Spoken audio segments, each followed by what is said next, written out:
네, 전립선 염증은 흔하게 접할 수 있는 질환 중에 하나입니다.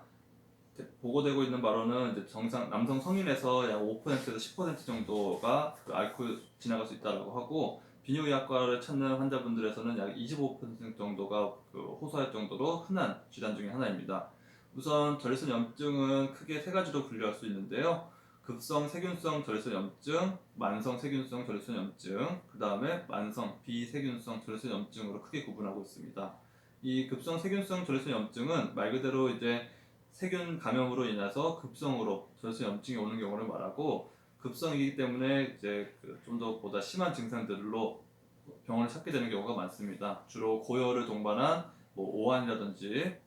몸살 기운을 보이면서 소변 보는 게 많이 힘들고 통증이 심하고, 심한 경우에는 이제 요폐 증상이라 해가지고 소변이 안 나오는 그런 증상들을 보이게 돼서 병원을 오시게 되는데, 이 피검사라든지 소변검사상에서도 염증 소견을 보이게 되고, 주로 이제 심한 감염일 경우에는 바로 입원을 해서 치료를 하는 게 원칙이고, 적절한 항생제 치료와 이 소변줄을 낀다든지 하는 이제 배뇨, 요폐 증상을 해소해주는 치료가 필요하다고 할 수 있습니다.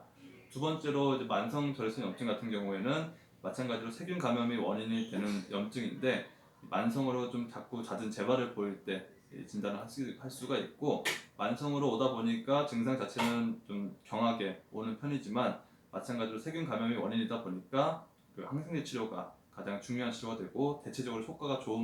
항생제 치료 효과가 좋은 편입니다. 다만 이제 세 번째로 분류하고 있는 이 만성 비세균성 전립선 염증 같은 경우가 조금 치료가 장기적으로 갈 수가 있고, 환자분들이라든지 비뇨기과 의사들이 좀 힘들어하는 진료하는 데 있어서 힘들어하는 부분 중에 하나인데, 우선 말 그대로 특별한 원인이 없이도 여러 가지 증상들이 나타나는 경우를 말하고, 그렇기 때문에 이제 만성 골반 통증 증후군이라는 표현을 써서 진단을 내리기도 합니다. 여러 가지 증상들을 보일 수가 있는데, 대표적으로 여러 가지 통증 양상,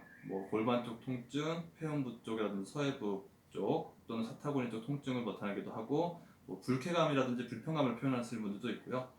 그 다음에 요도 쪽 통증이라든지 사정시의 통증, 이런 것들을 보이는 경우가 있는데, 우선은 특별한 원인이 없이 나타나는 경우가 많기 때문에 이런 증상들을 주소로 내원하시게 되면은 가장 먼저 비슷한 증상을 유발할 수 있는 다른 원인들을 감별하게 됩니다. 첫 번째로는 비슷한 증상을 유발할 수 있는 여러 감염 질환들, 구강 염증이라든지 고환 쪽 염증 또는 요도 염증, 이런 것들도 구분을 해야 되고, 그 다음으로 요로 결석 같은 것들도 하부 요로 결석 같은 경우에서는 비슷한 증상을 유발할 수 있기 때문에 그런 것들도 같이 감별을 하는 게 중요합니다. 또한 방광 쪽에 그런 신경위성 방광, 과민성 방광 또는 드물게는 방광이라든지 요로계통의 종양 같은 것들도 비슷한 증상을 유발할 수 있기 때문에, 우선적으로 이런 원인들을 다 배제를 한 후에 이 증상에 맞춰서 치료를 하는 게 중요한데, 치료는 우선은 항생제라든지 전립선 비대증으로 인한 증상들을 치료하는 데 쓰이는 약물 치료라든지 또는